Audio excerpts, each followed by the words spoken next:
મામલતદાર સાહેબને આવેદનપત્ર અપાયું। આજ રોજ ઉપલેટા શહેર તાલુકા કોંગ્રેસ સમિતિ ભારતીય રાષ્ટ્રીય કોંગ્રેસ ઉપલેટા દ્વારા આવેદનપત્ર પાઠવવામાં આવેલ, જેમાં આવેદન દ્વારા માંગણી કરવામાં આવેલ કે ઇફકો દેશ લવલી કંપની છે, જે ભારત સરકારના નિયંત્રણ નીચે સહકારી પ્રવૃત્તિ કરતી આ સંસ્થા એનપીકે ખાતરના ભાવમાં ₹130નો જે ભાવ વધારો કરેલ છે તે અસહ્ય છે।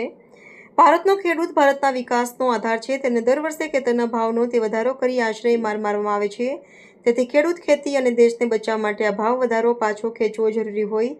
આપણી પાસે આ વધારો પાછો ખેંચવાની માંગણી કરતો આવેદનપત્ર ઉપલેટા શ્રી મામલતદાર સાહેબ મારફત મોકલી ભાવ વધારો પરત ખેંચવા માટેની માંગણી કરીએ છીએ, જેને તત્કાલ સરકારશ્રી નોંધ લઈને આ ભાવ વધારો પાછો ખેંચે તેવી ઉપલેટા શહેર તાલુકા કોંગ્રેસ સમિતિ ભારતીય રાષ્ટ્રીય કોંગ્રેસ દ્વારા કરવામાં આવેલ। રિપોર્ટર આસિફ ખોખર, ઉપલેટા। કૃષ્ણકાંત ચોટાઈ, શહેર કોંગ્રેસ પ્રમુખ, ઉપલેટા। તાજેતરમાં ઇફકો કંપનીએ એનપીકે ખાતરના ભાવમાં થેલી ₹130નો વધારો કર્યો। આ પહેલાં પણ 2-3 મહિના પહેલાં પણ વધારો કરેલ હતો।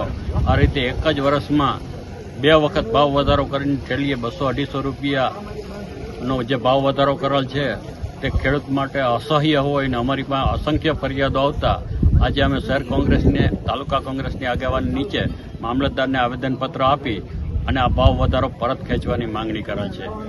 ભારત દેશ ખેડૂત અને ખેતી ઉપર નબનારો દેશ છે અને ખેડૂતોને જો આવા ડામ આપવામાં આવશે તો ખેડૂતોય નબળો પડશે અને ખેતીએ નબળી પડશે અને એના કારણે સમગ્ર દેશને નુકસાન જશે। આવું ન થાય તે માટે આજે અમે માનનીય વડાપ્રધાનશ્રીને આવેદનપત્ર ઉપલેટા મામલતદાર મારફત મોકલાવી અને આ ભાવ વધારો પાછો ખેંચવાની માંગણી કરેલ છે। સરકારશ્રી દ્વારા જે સહકારી ક્ષેત્રની અંદર ઇફકો જેવી સંસ્થા દ્વારા એનપીકે ખાતરની અંદર ₹130નો સીધો જ વધારો કરવાથી સમગ્ર રાજ્ય અને દેશના ખેડૂતોને મોટી નુકસાન થવાની છે। ત્યારે આજે મામલતદાર સાહેબને અમે આવેદનપત્ર આપ્યું છે। માનનીય વડાપ્રધાનશ્રીને આવેદન સંબોધીને લખ્યું છે કે ભાઈ ખેડૂતોને આ વિકાસની વાત કરનારી આ સરકાર 70% આબાદી જે ખેડૂત અને ખેતી સાથે જોડાયેલા ત્યારે ખેડૂત નબળો પડશે તો આ દેશનો વિકાસ પણ અટકી જાય છે। ત્યારે જે એનપીકે ખાતર બાકીના જે રાસાયણિક ખાતરો છે એમાં સરકાર જે વખતો વખત વધારો કરે છે અને પારાવાર ખેડૂતોને નુકસાન જાય છે।